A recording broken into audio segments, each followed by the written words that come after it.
Assalamualaikum warahmatullahi wabarakatuh. Sahabat Rizka Story, sebelum kisah ini dimulai mari bersama melantunkan sholawat kepada baginda Rasulullah Shallallahu Alaihi Wasallam. Semoga hati kita dilembutkan dan langkah kita selalu dituntun oleh ridho Allah. Dukung channel ini dengan cara subscribe, like, dan share agar semakin banyak yang mendapatkan manfaat dari kisah penuh hikmah. Pernahkah kalian melihat jabatan membuat manusia lupa diri? Mengapa kesombongan bisa menutup mata pada bakat paling berharga di depan mata? Bagaimana jika satu keputusan tergesa mampu mengubah arah hidup banyak orang? Dan apakah harga yang harus dibayar seorang pemimpin ketika menilai hanya dari tampilan luar? Pagi itu langit Jakarta berwarna perak pucat. Dinding kaca gedung setinggi awan memantulkan awan yang bergerak lambat. Di lantai teratas, ruang rapat utama tampak berkilau oleh lampu gantung dan garis krom. Karyawan duduk membentuk setengah lingkaran. Aroma kopi pahit bercampur parfum mahal menebarkan gugup yang tak terlihat. Di ujung meja, berdiri seorang wanita muda dengan blazer putih gading.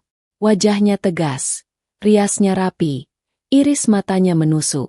Dialah Mardella, CEO baru yang namanya sedang naik di majalah bisnis. Tutur katanya singkat, senyumnya dingin. Ia memegang pointer seakan memegang palu keadilan. Namun nada suaranya lebih seperti vonis. Ia menatap layar yang menampilkan grafik penjualan bulanan. Garis biru bergerak naik turun seperti nadi yang kelelahan. Mardella mengetuk meja 3 kali. Hening memanjang. Reza duduk 2 kursi dari pintu. Kemejanya polos. Lencana namanya nyaris pudar. Wajahnya teduh. Ada lelah yang disembunyikan. Ia menggenggam buku catatan kecil.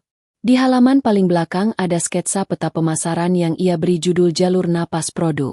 Tak ada yang tahu catatan itu. Reza jarang bicara. Ia lebih sering mendengar, menautkan titik menjadi jalan, lalu mengubah jalan menjadi hasil. Mardella mengedarkan pandangannya. Lalu berhenti persis pada Reza.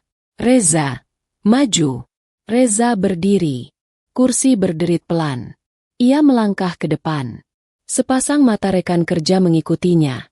Sebagian iba, sebagian ingin tahu, sebagian takut menjadi berikutnya. Mardella menyalakan slide baru. Tabel berisi waktu pengumpulan laporan, ringkas, dan catatan kualitas. Ada sorot merah di beberapa sel. Nama Reza berada di salah satu baris. Mardella berbicara.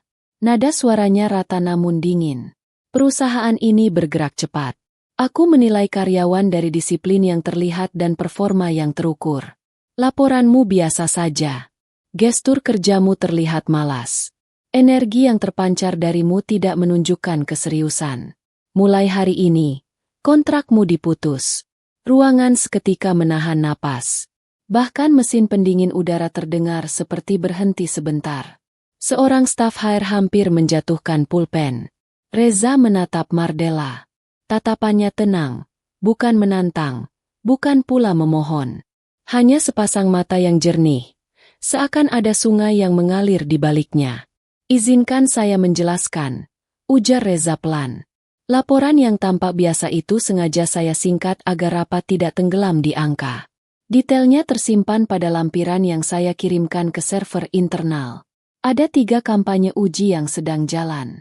Saya membangun peta distribusi mikro untuk memecah pasar yang menurun.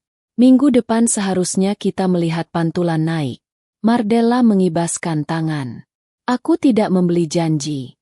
Aku membeli hasil yang terlihat. Etos kerja yang kuat itu memancar. Kau tidak memancarkannya. Dan aku tidak butuh alasan. Seorang manajer senior mencoba menyela. Bu, Reza itu ujung tombak strategi kanal komunitas. Banyak inisiatif organik yang berawal dari idenya. Mardella melirik. Terima kasih atas informasinya. Keputusanku tidak berubah. Ketegasan adalah fondasi. Perusahaan ini terlalu lama memelihara kompromi. Reza menarik napas. Ia mengangguk pada manajer senior itu sebagai tanda terima kasih karena telah mencoba. Lalu ia menatap Mardella lagi. Baik, jika ini keputusanmu, aku terima. Hanya satu hal yang ingin ku sampaikan. Tidak semua kerja keras berisik. Ada yang tumbuh diam di akar. Saat batangnya muncul, orang menyebutnya keajaiban. Padahal ia diciptakan oleh waktu, oleh repetisi, oleh doa. Semoga Allah menjaga langkah kita. Ada gelombang kecil yang bergerak di dada para karyawan. Kata doa yang melintas membuat beberapa orang menunduk. Mardella tetap tegak. Ia menekan tombol bel kecil. Staf HR berdiri, mendekat, menyodorkan map. Silakan selesaikan administrasi di HR. Akses email akan ditutup hari ini. Terima kasih atas kontribusimu, Reza. Reza menerima map itu. Ia menatap ruang rapat. Meja panjang, kursi berderet, layar dengan garis biru yang naik turun. Di sudut ruangan, ia pernah memetakan jalur konten yang mengalir ke kampung dan kota, menyeberangi timeline dan forum, menyelinap ke obrolan malam. Banyak ide lahir di sana, tanpa tepuk tangan, tanpa sorot lampu. Hanya kerja yang menimbun pagi. Ia membungkuk kecil pada rekan-rekannya. Satu persatu, tatapan bertemu. Ada yang berkaca. Ada yang mengepal diam di bawah meja. Ada yang merapikan masker agar kecemasan tidak tampak. Di koridor luar, kota terdengar lagi. Bunyi lift, bunyi sepatu, bunyi notifikasi. Reza melangkah mantap. Ia tidak menoleh. Namun di balik langkah yang tenang, ada riuh yang ia jinakkan. Ada rencana yang belum sempat ia buka. Ada grafik yang hampir memantul. Sebelum sampai lobi, seorang staf muda berlari kecil menyusul. Mas Reza, tunggu.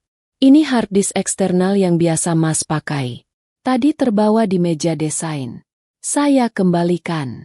Reza tersenyum. Terima kasih. Jaga baik-baik kanal komunitas. Jangan padamkan suara kecil mereka. Di sana ada Mas. Staf muda itu mengangguk. Matanya basah. Mas. Apa Mas baik-baik saja? Insya Allah. Kerja itu seperti air. Bila satu saluran ditutup, ia mencari celah lain untuk mengalir. Reza melangkah lagi. Di depan pintu kaca, ia berhenti sesaat. Dilipatnya map HR. Dimasukkannya ke tas. Ia menatap pantulan dirinya. Kemeja polos. Sepasang mata yang tak banyak bicara. Ia ingat ibunya yang berkata, kalau suatu hari manusia salah menimbangmu, biarkan Allah yang menimbang ulang.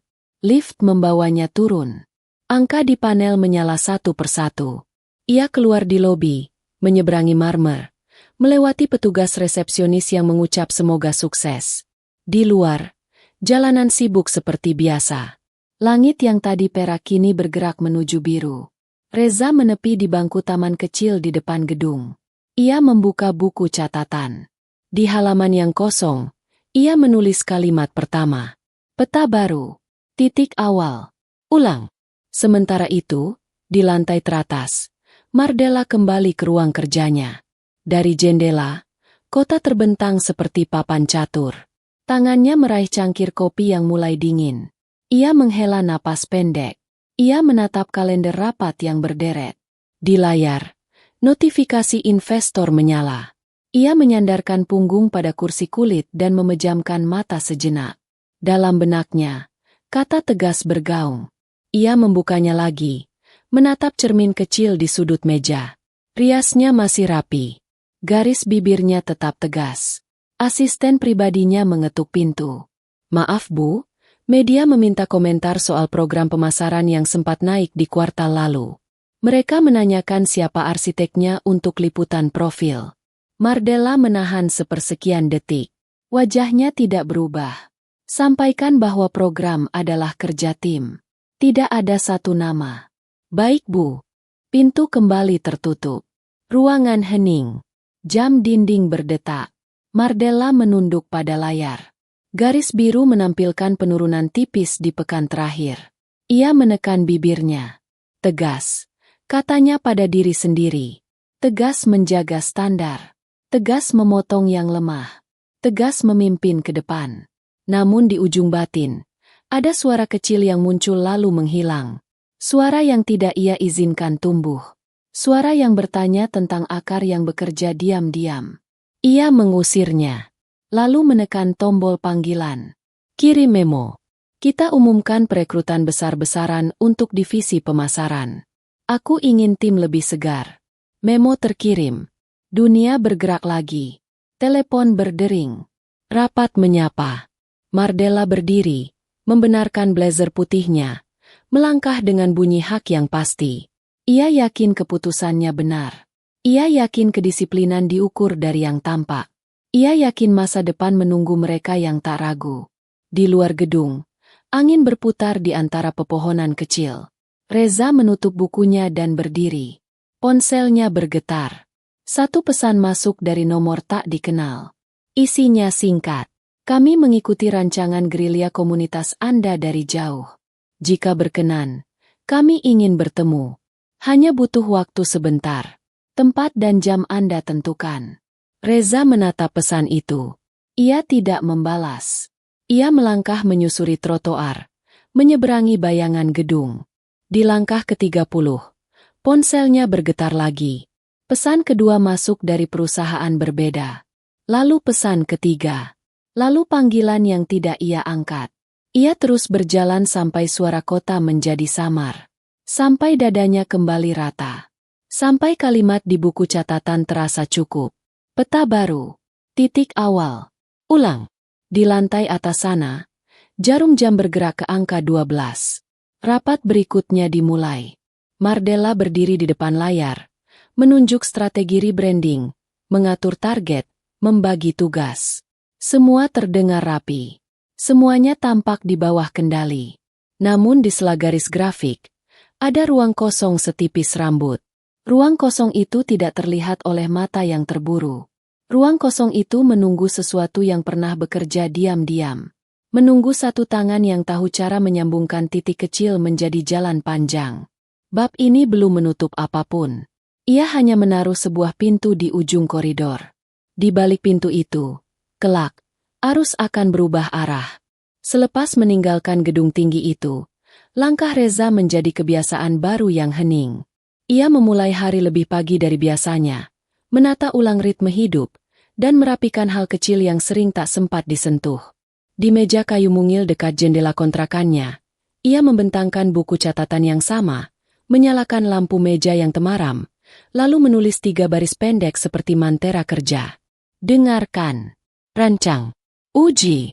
3 kata itu berulang setiap pagi, seperti ketukan yang menenangkan.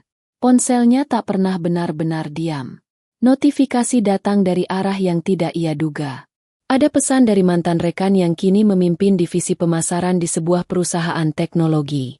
Ada undangan obrolan santai dari pemilik brand lokal yang sedang naik daun. Ada pula telepon dari nomor luar negeri, menawarkan pertemuan jarak jauh. Semuanya terdengar manis. Semuanya memakai kalimat penghormatan. Mas Reza, kami mengikuti beberapa ide yang dulu Mas jalankan. Kami suka cara Mas menyalakan kanal komunitas dengan nada rendah tapi merata. Maukah mampir ke kantor kami? Kami ingin mendengar langsung cara Mas melihat peta pasar. Begitu kata seorang direktur yang suaranya hangat. Reza menautkan alis tipis. Terima kasih. Saya senang jika gagasan sederhana itu bermanfaat. Saya bisa mampir. Tapi saya tidak berjanji apa-apa. Saya hanya ingin mendengar. Lalu berpikir pelan-pelan. Direktur itu tertawa kecil.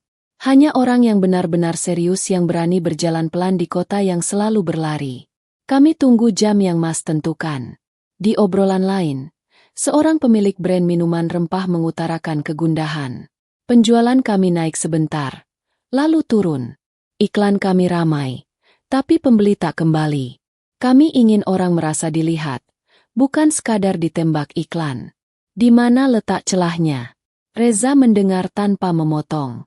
Ia bertanya tentang asal rempah, cerita petani, jalur distribusi, hingga ritme cuaca yang memengaruhi rasa. Ketika telepon ditutup, ia menulis lagi di buku catatan. Orang membeli rasa, tapi yang mereka bawa pulang adalah cerita. Cerita harus kembali kepada mereka sebagai rasa yang baru. Hari berganti. Reza bertemu beberapa tim kecil di kafe sederhana. Mereka mempresentasikan angka, grafik, dan rencana yang tampak rapi. Reza tidak segera menilai. Ia meminta mereka menceritakan satu hal yang tidak ada di slide. Mereka saling pandang. Lalu satu anak muda mengangkat tangan. Kami punya basis pelanggan 300 orang yang selalu memesan tanpa promo. Mereka menitip pesan kecil di kolom catatan. Katanya, tolong jangan ubah rasa dan kemasan, karena itu mengingatkan pada rumah. Reza mengangguk. Catatan itu lebih mahal dari billboard. Jaga mereka seperti menjaga sumur di musim kemarau. Jadikan mereka cermin untuk memoles yang lain. Tawaran kerja datang lebih berani. Sebuah perusahaan retail besar mengirimkan draft kontrak dengan gaji 3 kali lipat dan fasilitas lengkap. Ada mobil, ada tunjangan, ada ruang kerja yang menghadap kota. Telepon dari mereka diakhiri dengan kalimat yang terdengar seperti undangan pesta. Kami ingin Anda memimpin orkestrasi pemasaran kami. Kami akan menyingkirkan hambatan. Kami percaya. Reza menelusuri tiap pasal. Ia menutup draft itu dengan tenang. Terima kasih atas kepercayaannya. Tapi saya belum bisa memberi jawaban hari ini. Di sudut lain kota, berita kecil beredar pelan di lingkaran industri. Orang-orang mulai bertanya kemana Reza akan berlabuh. Ada yang memuji pilihannya untuk jeda. Ada yang menganggap ia terlalu lambat. Ada yang heran karena tidak segera memanfaatkan momentum. Reza tidak menanggapi.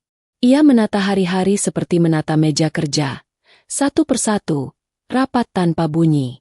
Suatu sore, ia mendapat pesan dari seorang perempuan bernama Dara, co-founder sebuah perusahaan baru di bidang platform komunitas dan perdagangan lokal. Pesannya singkat, tanpa formalitas berlebih. Kami senang pada cara Anda melihat manusia di balik angka.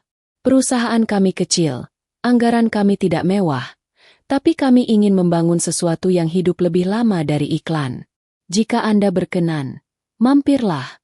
Kami ingin mendengar, bukan menjanjikan. Reza membaca 2 kali. Ia menyukai cara pesan itu menaruh kata di tempat yang tepat. Ia membalas. Besok pagi, pukul 9. Saya datang dengan kereta. Kantor Dara berada di lantai 2 sebuah ruko yang disulap menjadi ruang kerja terbuka. Tidak ada marmer mengilap. Tidak ada lampu gantung kristal. Hanya meja kayu, papan tulis besar, rak buku, dan tanaman hijau di dekat jendela. Orang-orang di sana bekerja dengan suara kecil. Namun mata mereka berbinar. Reza menatap suasana itu seperti menatap halaman rumah yang baru disapu. Dara menyambut dengan senyum lebar. Terima kasih sudah datang. Kami bukan perusahaan kaya. Tapi kami punya tekad yang rapi. Kami ingin menautkan pedagang kecil dan pelanggan dengan cara yang hangat. Iklan memang perlu, tapi hubungan lebih perlu. Kami dengar Anda ahli menumbuhkan yang pelan-pelan. Reza duduk. Ia meletakkan buku catatan di meja.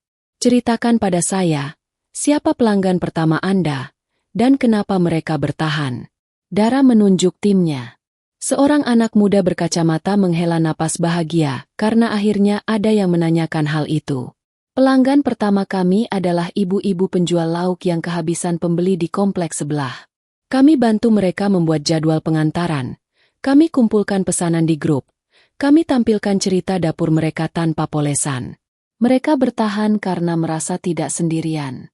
Setiap pesanan diantar dengan sapaan yang kami catat dan kami ulangi. Ada yang kami panggil Bu dengan nama kecilnya.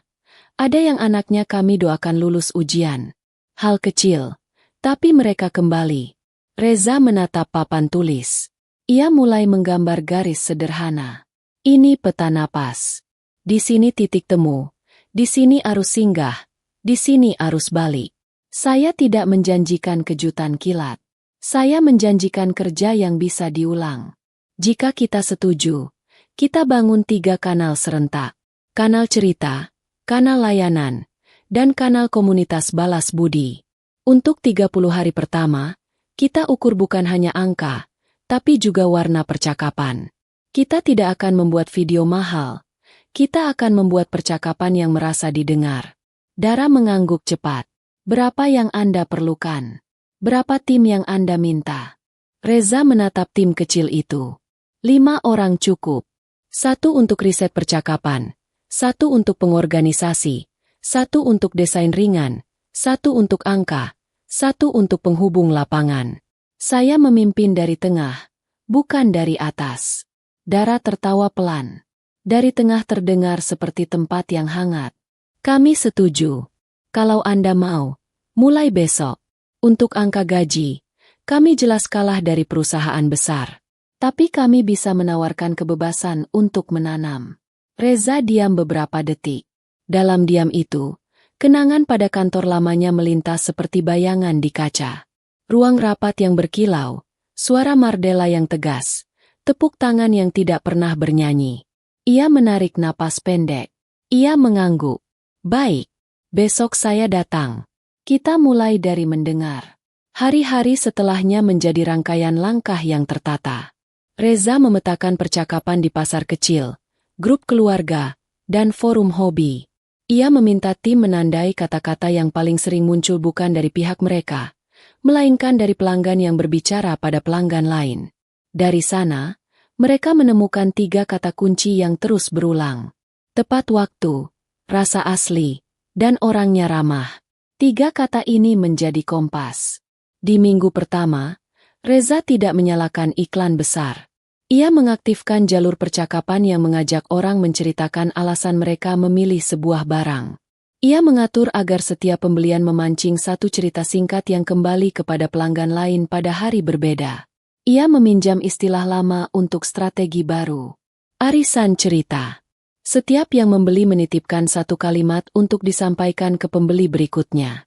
Kalimat itu sederhana, bukan promosi, melainkan salam dan pengalaman. Di kertas kecil, di amplop kecil, di hari yang tepat. Tim awalnya ragu. Apa orang akan peduli pada salam kecil? Reza tersenyum. Salam kecil adalah jembatan yang paling kukuh, karena dibangun dari manusia ke manusia. Angka akan mengikuti. Di minggu kedua, mereka menata layanan seperti menata meja tamu. Tidak ada pesan yang dibiarkan dingin. Setiap keluhan dijemput dengan kalimat yang tidak defensif. Terima kasih sudah bercerita. Terima kasih sudah percaya untuk marah pada kami di sini, bukan di tempat lain. Kami akan perbaiki hari ini. Mereka menandai repetisi keluhan dan menutupnya satu persatu tanpa pengumuman meriah. Minggu ketiga, Reza meluncurkan kanal komunitas balas budi. Setiap pembelian memotong sedikit untuk tabungan bantuan darurat pelanggan. Ketika ada pelanggan yang sakit atau usaha kecil yang tertimpa musibah, dana itu bergerak cepat dengan laporan yang sederhana namun terang. Orang mulai membicarakan kebaikan yang mengalir. Bukan hanya produk, bukan hanya harga, tapi rasa menjadi bagian. Percakapan menghangat, dan angka mulai ikut menghangat. Di sela kerja, tawaran dari perusahaan besar tidak berhenti. Ada yang menaikkan angka gaji lagi, ada yang menawarkan jabatan tinggi dengan ruang keputusan luas. Seorang headhunter menghubungi Reza dengan suara antusias. Reza, ini momen emas. Kalau Anda mau, nama Anda bisa terpampang di banyak tempat. Jangan sia-siakan. Reza menatap kalender dinding yang dipenuhi coretan tipis. Ia menjawab ramah namun tegas. Terima kasih atas semua perhatian. Saat ini saya sedang menanam. Pohon yang baru ditanam tidak boleh ditinggal sebelum akarnya mencengkeram. Jika suatu hari Allah mengizinkan saya berpindah, itu karena pohon ini sudah bisa hidup tanpa saya. Headhunter itu tertawa pendek, lalu menghela napas. Anda memang berbeda. Baiklah, saya tunggu kabar baik Anda dari jauh. Sementara itu, di perusahaan lamanya, rapat-rapat semakin tegang. Strategi baru diumumkan cepat, tim baru direkrut besar-besaran, tetapi angka tidak mau tunduk pada tempo yang terburu. Mardela berdiri di depan layar, menunjuk bagan, menyusun jadwal. Ia meminta tim bekerja lebih keras, lebih panjang, lebih disiplin. Di atas meja, ada laporan kompetitor yang setengah ditutup. Di dalamnya, nama Reza disebut oleh media kecil sebagai sosok di balik arus percakapan yang hangat di sebuah perusahaan rintisan. Mardela menutup laporan itu seolah menutup jendela yang menghadap angin yang tak diundang. Di penghujung bulan kedua, Dara datang ke meja Reza dengan mata berbinar. Kita tidak hanya naik, kita memantul. Pesanan meningkat tanpa promo besar. Waktu pengantaran makin rapi. Keluhan menurun. Yang paling mengejutkan, ada pelanggan yang menawarkan diri menjadi relawan penghubung di kampungnya. Mereka bilang mereka ingin merasakan orang lain merasakan yang mereka rasakan. Reza mengangguk pelan. Ia tidak tersenyum lebar, namun matanya berterima kasih. Ia menulis satu kalimat lagi di buku catatan. Ketika percakapan menjadi rumah, Angka pulang sendiri. Malamnya, Reza pulang lebih larut dari biasa. Ia menyeberangi trotoar yang basah habis hujan. Lampu jalan memantul di genangan seperti bintang yang ditarik turun. Di simpang jalan, ia berhenti sebentar, menatap layar ponsel yang berisi daftar panggilan tak terjawab. Sebagian dari perusahaan besar, sebagian dari nomor yang ia kenal tapi memilih tidak ia angkat. Ia menutup layar, memasukkan ponsel ke saku. Langit di atasnya gelap, tapi angin dingin terasa ramah. Di tempat lain, Mardela berdiri di depan jendela kantornya yang luas. Kota memantul di kaca. Wajahnya ikut memantul, rapih dan letih. Ia menekan jemari ke tepi meja, seolah mencari tepi laut yang memberi penjelasan. Di monitor kedua, ada peta percakapan yang disusun tim barunya. Titik-titiknya menyala di sudut-sudut kota yang dulu terasa akrab. Ia mengenali pola samar yang pernah ia lihat berbulan-bulan lalu ketika Reza memaparkan jalur komunitas. Waktu itu ia tidak melihatnya sebagai sesuatu yang penting. Kini pola itu menyambung titik seperti rangkaian doa yang tak putus. Ia memejamkan mata sebentar. Dalam gelap yang ia ciptakan sendiri, ada satu kalimat yang muncul lalu menunggu. Tidak semua kerja keras berisik. Ada yang tumbuh diam di akar. Ia membuka mata, menepis kalimat itu, lalu memanggil manajer. Susun rencana percepatan. Aku tidak ingin ada hari yang hilang. Reza menutup pintu kontrakannya, menaruh tas, mematikan lampu ruang tamu, menyisakan lampu meja kerja yang hangat. Ia membuka buku catatan. 3 kata di halaman depan tetap sama. Dengarkan. Rancang. Uji. Ia menambahkan 1 kata di bawahnya. Syukuri. Lalu ia menutup buku, merapatkan tirai, dan beristirahat. Malam itu bergerak pelan. Kota menahan suaranya. Di 2 tempat yang berbeda, ada 2 hati yang sama-sama terjaga. Yang satu tertidur di pangkuan kerja yang menyala dari dalam. Yang satu duduk di kursi besar yang dinginnya mulai terasa oleh tulang. Waktu melangkah dengan langkahnya yang adil, membawa keduanya memasuki hari baru yang akan lebih terang dan lebih tajam. Pagi itu, udara masih basah oleh sisa hujan semalam. Jalanan di depan ruko kecil tempat perusahaan baru Reza beroperasi sudah ramai oleh pedagang kaki lima yang menata dagangan. Suasana sederhana, namun di dalam ruang kerja, ada semangat yang menular. Tim kecil Reza berkumpul mengelilingi papan tulis yang penuh coretan strategi. Reza berdiri di tengah mereka, kemeja lengan digulung, wajahnya tenang tapi matanya menyala. Kita tidak akan membakar uang untuk iklan besar. Kita akan memantik percakapan yang hidup. 1 cerita, 1 senyuman, lalu 1 pembelian. Itu akan berulang, ucapnya pelan, namun membuat semua yang mendengar mengangguk mantap. Hari demi hari berjalan. Minggu pertama, Reza meminta tim menandai pembeli yang paling setia. Perhatikan kata-kata mereka.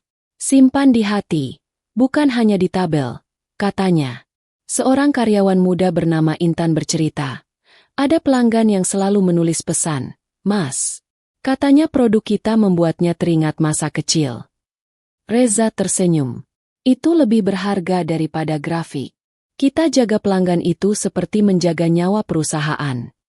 Minggu kedua, strategi arisan cerita yang digagas Reza mulai berjalan. Setiap pembeli menerima secari kertas dengan tulisan tangan berisi pesan dari pembeli sebelumnya. Pesan-pesan sederhana, seperti, "Semoga harimu indah." Atau, "Aku juga beli ini, rasanya bikin kangen rumah." Hal kecil, namun efeknya besar. Para pelanggan mulai membagikan pengalaman itu di media sosial tanpa diminta.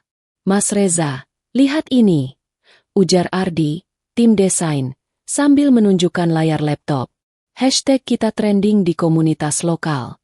Orang-orang membicarakan pesan kecil itu. Reza menatap layar dengan senyum tipis. Inilah kekuatan percakapan. Bukan kita yang bicara, tapi mereka yang bicara untuk kita. Minggu ketiga, Reza meluncurkan kanal komunitas balas budi. Setiap pembelian menyisihkan Rp1.000 untuk membantu pelanggan lain yang membutuhkan. Awalnya tim ragu, tapi Reza meyakinkan. Orang ingin merasa terhubung. Kita tidak hanya menjual barang, kita membangun rumah rasa. Dan benar saja, ketika dana pertama disalurkan untuk membantu seorang pelanggan yang sakit, percakapan semakin riuh. Media lokal meliput. Pelanggan baru berdatangan. Penjualan meroket tanpa satu pun billboard besar. 1 bulan berlalu. Ruang kecil itu kini dipenuhi energi yang meluap. Grafik penjualan melonjak tajam. Investor yang dulu mengabaikan mereka kini berebut menghubungi Dara, co-founder yang mempercayai Reza sejak awal. Mas Reza, ini luar biasa, kata Dara dengan mata berbinar. Kita bukan hanya bertahan, kita melesat. Dalam waktu sebulan, nama perusahaan kita sudah jadi pembicaraan nasional. Reza duduk di kursi sederhana, menatap papan tulis yang kini penuh tanda centang. Ia tidak berteriak gembira, hanya menunduk sejenak dan berbisik. Alhamdulillah, semua karena izin Allah. Sementara itu, di gedung tinggi perusahaan lama, suasana rapat penuh tekanan. Mardella duduk di kursi CEO dengan wajah tegang. Laporan keuangan menunjukkan penurunan tajam. Strategi iklan baru yang ia bayar mahal tidak membuahkan hasil.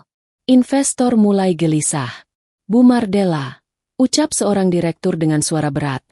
Kita kehilangan arah. Tim baru tidak bisa menutup celah yang ditinggalkan Reza.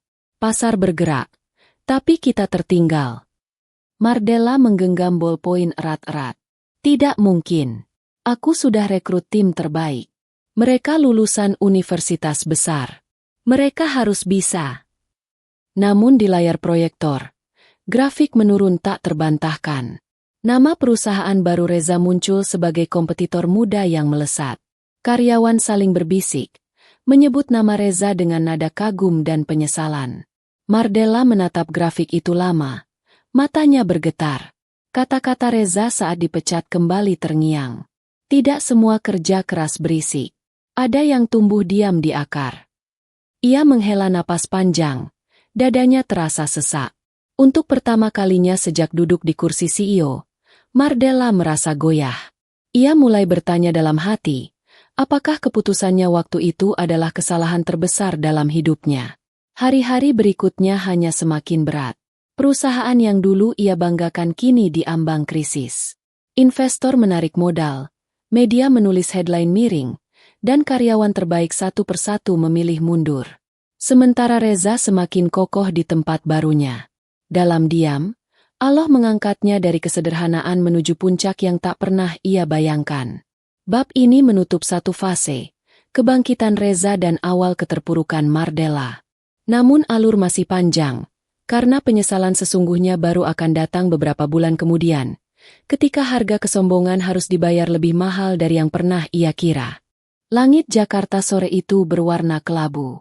Gedung tinggi yang dulu menjadi kebanggaan Mardella kini terasa seperti menara dingin yang terkutuk. Di ruang rapat utama, layar proyektor menampilkan grafik penjualan yang terus menurun. Angka-angka merah terpampang jelas, seperti luka yang tidak bisa ditutup. Mardella duduk di kursinya. Wajahnya pucat, jari-jarinya mengetuk meja tanpa irama. Para direktur senior menunduk, tak berani menatap langsung. Suasana rapat penuh kecemasan. Bu Mardella, suara seorang direktur keuangan terdengar berat. Bulan ini kita kehilangan 2 investor besar. Mereka menarik modal karena melihat tren penjualan yang terus anjlok.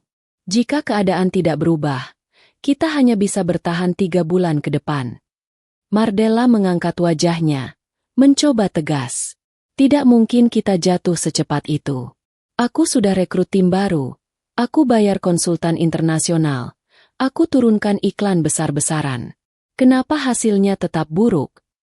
Direktur pemasaran menelan ludah.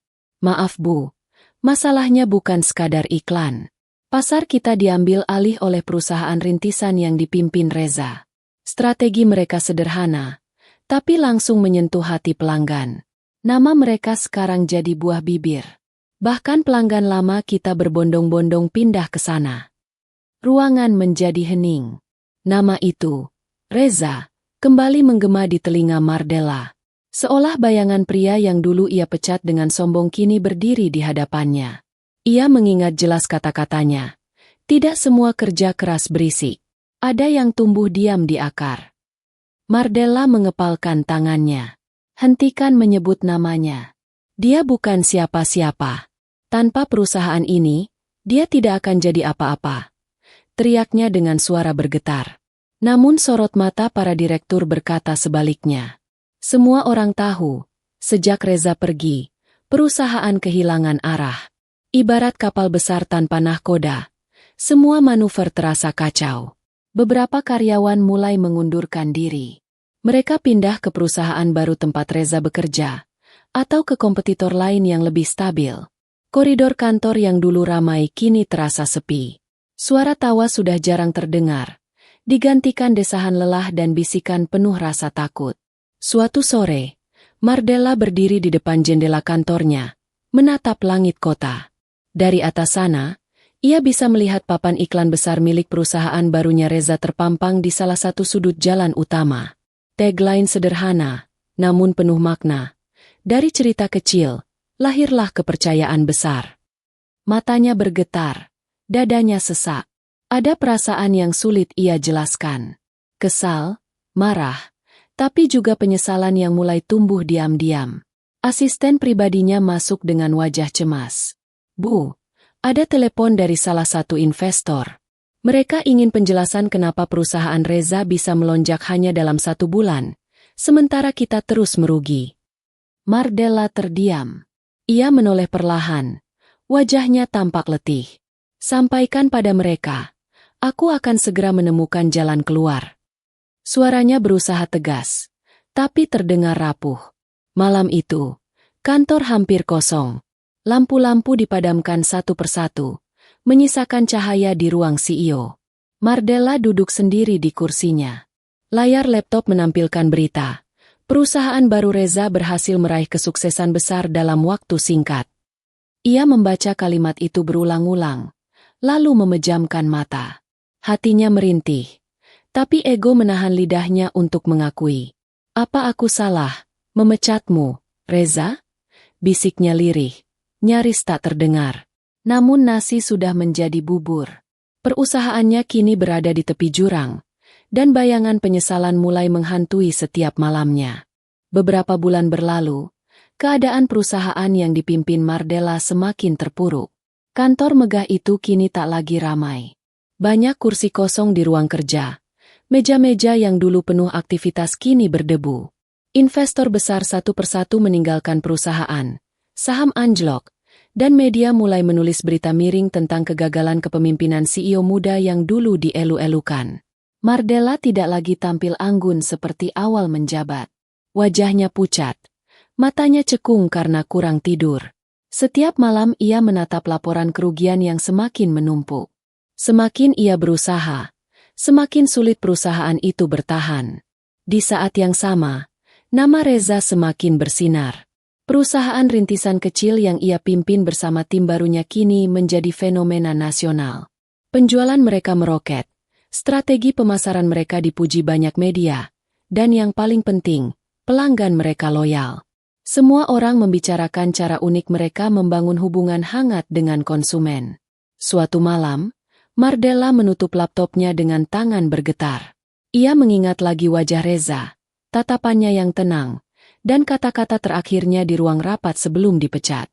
Kata-kata yang dulu ia anggap tidak penting, kini menikam hatinya. Tidak semua kerja keras berisik. Ada yang tumbuh diam di akar. Air mata yang lama tertahan akhirnya jatuh. Ia sadar, keputusannya memecat Reza adalah kesalahan terbesar dalam hidupnya. Namun apa daya, semuanya sudah terjadi. Beberapa hari kemudian, dengan sisa keberanian yang dimilikinya, Mardella akhirnya menghubungi Reza.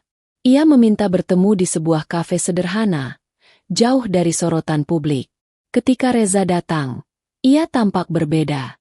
Wajahnya lebih tenang, Auranya lebih kuat. Ia bukan lagi karyawan yang dipandang rendah, melainkan pemimpin yang disegani. Reza. Suara Mardela lirih, hampir bergetar. Terima kasih sudah mau menemuiku. Aku tahu aku sudah banyak salah padamu. Aku terlalu sombong, terlalu buta menilai kemampuanmu. Aku minta maaf. Reza menatapnya dengan mata yang jernih. Tidak ada kebencian di sana, hanya ketenangan yang sulit ditebak. Ia diam sejenak sebelum menjawab. Aku sudah memaafkanmu sejak hari aku pergi, Mardela. Tapi aku tidak bisa kembali. Aku sudah menemukan tempat yang menghargai apa adanya diriku. Nasi sudah menjadi bubur. Dan aku memilih melangkah ke depan. Air mata Mardela kembali jatuh. Tangannya bergetar di atas meja, berharap ada secuil harapan. Tolong, pikirkan lagi. Perusahaanku butuh kau. Aku butuh kau. Reza menggeleng perlahan. Kesempatan itu sudah hilang. Aku berharap Allah memberimu kekuatan untuk bangkit kembali. Tapi jalanku tidak lagi di sisimu. Hening menyelimuti meja itu. Mardela hanya bisa menunduk, menahan rasa sesal yang tak terbendung. Ia ingin memutar waktu, tapi waktu tak pernah kembali. Malam itu, Mardela berjalan pulang dengan langkah gontai. Dari balik kaca mobil, ia menatap gedung perusahaannya yang gelap, lalu menutup mata. Hatinya hancur oleh penyesalan yang terlambat. Hari berganti, bulan berjalan, namun keadaan perusahaan Mardela tidak kunjung membaik. Kabar kegagalan itu menyebar kemana-mana. Media massa menuliskan judul-judul tajam. CEO muda gagal pertahankan perusahaan. Kesombongan membawa kehancuran. Para investor menutup pintu rapat. Karyawan terbaik telah hengkang. Dan gedung megah yang dulu penuh kesibukan kini hanya menyisakan keheningan yang menakutkan. Mardela duduk di ruang kerjanya yang luas. Tapi terasa kosong. Blazer putih yang dulu ia kenakan dengan angkuh kini tergantung kusut di kursi. Di meja, tumpukan berkas PHK menanti tanda tangannya. Ia menatap satu demi satu nama karyawan yang harus ia lepaskan. Bibirnya gemetar. Semua ini, karena keputusanku sendiri, bisiknya lirih, sebelum air mata jatuh di atas kertas. Di luar sana, nama Reza terus bersinar. Perusahaan yang ia pimpin kini tak hanya dikenal di dalam negeri, tapi juga mulai dilirik oleh pasar internasional. Konsep pemasaran yang ia jalankan dipuji sebagai inovasi baru. Banyak majalah bisnis menampilkan wajah Reza di sampul depan dengan judul, "Pemimpin rendah hati yang mengubah peta pemasaran." Setiap kali Mardela melihat berita itu, hatinya terasa diremas. Ada penyesalan yang semakin dalam, bercampur dengan rasa iri dan pahit yang menyesakkan dada. Suatu malam, ia berdiri di depan jendela kantornya, menatap lampu-lampu kota yang berkelip. Angin malam berhembus masuk dari jendela yang terbuka. Ia memeluk tubuhnya sendiri, seolah mencoba menahan dingin. Namun yang ia rasakan bukan hanya dingin, melainkan kehampaan. Ia bergumam pada dirinya sendiri. Andai saja aku tidak buta karena kesombongan. Andai saja aku mendengarkan kata-katanya dulu. Namun semua sudah terlambat. Kesombongan telah menutup matanya. Dan harga yang harus ia bayar adalah runtuhnya kejayaan yang dulu ia banggakan. Di lain sisi, Reza sedang duduk bersama tim barunya di sebuah ruang sederhana. Ia tersenyum melihat wajah-wajah muda yang penuh semangat. "Ingat," katanya pelan, "jangan pernah remehkan orang yang tampak kecil. Karena seringkali, kekuatan terbesar lahir dari yang diremehkan." Kata-kata itu disambut dengan anggukan penuh keyakinan. Suasana hangat dan penuh persaudaraan. Sangat berbeda dengan dinginnya ruang rapat Mardela dulu. Malam itu, dua manusia berada dalam dunia yang berbeda. Yang satu menyesali masa lalunya, yang lain melangkah mantap menuju masa depan. Hari demi hari terasa begitu lambat bagi Mardela. Gedung yang dulu menjadi simbol kejayaan kini hanya menyisakan lorong-lorong kosong. Banyak ruangan gelap, kursi ditinggalkan, meja penuh debu. Setiap langkahnya di lantai marmer terdengar menggema, seperti mengingatkan bahwa ia kini sendirian. Suatu sore, ia kembali memberanikan diri untuk menemui Reza. Bukan di kafe sederhana seperti dulu, melainkan di sebuah gedung modern milik perusahaan baru yang kini dipimpin Reza. Dari luar saja sudah terlihat kontras. Parkiran penuh, resepsionis sibuk menyambut tamu, dan logo perusahaan terpampang gagah di dinding. Mardella berdiri di depan pintu kaca dengan hati bergetar. Sekilas ia melihat Reza berjalan di lobi, dikelilingi beberapa timnya. Wajahnya tenang, senyumnya tulus. Setiap orang yang berbicara padanya diperlakukan setara. Itu pemandangan yang menusuk hati Mardella, karena ia sadar, dulu ia tak pernah memperlakukan karyawan dengan kerendahan hati seperti itu. Reza. Suaranya lirih ketika akhirnya mereka bertemu mata. Reza berhenti sejenak, menatapnya dengan penuh ketenangan. Apa kabar, Mardella? Air mata hampir jatuh dari sudut mata Mardella. Aku. Tidak baik. Perusahaanku diambang kehancuran. Aku sudah mencoba segalanya, tapi semua sia-sia. Aku mohon, kembalilah. Tolong bantu aku menyelamatkan yang tersisa. Suasana lobi mendadak hening. Beberapa orang yang lewat menoleh, merasakan ketegangan yang muncul. Reza menarik napas panjang. Mardella, aku sudah memberikan segalanya dulu, tapi yang kudapat hanya hinaan dan penilaian sepihak. Sekarang aku sudah berada di jalan yang baru. Tempat ini bukan hanya perusahaan, tapi rumah bagi banyak orang. Aku tidak bisa meninggalkannya. Jadi, tidak ada kesempatan kedua? Suara Mardella bergetar, setengah berharap keajaiban. Reza menggeleng pelan. Nasi sudah menjadi bubur. Kesalahan yang lalu sudah terlanjur menjadi pelajaran, bukan pintu yang bisa dibuka lagi. Aku hanya bisa mendoakan semoga Allah memberi jalan bagimu untuk bangkit. Kata-kata itu membuat lutut Mardella lemas. Ia duduk di kursi tamu dengan wajah tertutup tangan. Tangisnya pecah, namun tidak ada lagi yang bisa ia ubah. Reza berlalu dengan langkah mantap, meninggalkannya dalam penyesalan yang menyesakkan dada. Beberapa bulan kemudian, perusahaan Mardella resmi dinyatakan bangkrut. Gedung megah itu dijual, dan namanya perlahan hilang dari dunia bisnis. Ia hidup dalam bayang-bayang masa lalunya, menyadari bahwa kesombongan telah merenggut segalanya. Sementara Reza semakin bersinar, tidak hanya karena kesuksesannya, tetapi juga karena kerendahan hati dan ketulusan yang membuat banyak orang menghormatinya. Mardella menatap foto lamanya ketika pertama kali diangkat menjadi CEO. Senyumnya dulu begitu percaya diri, namun kini hanya menyisakan pedih. Andai aku bisa kembali ke hari itu, aku tidak akan pernah meremehkanmu, Reza. Namun waktu tak pernah berjalan mundur. Ia hanya bisa hidup dengan penyesalan selamanya.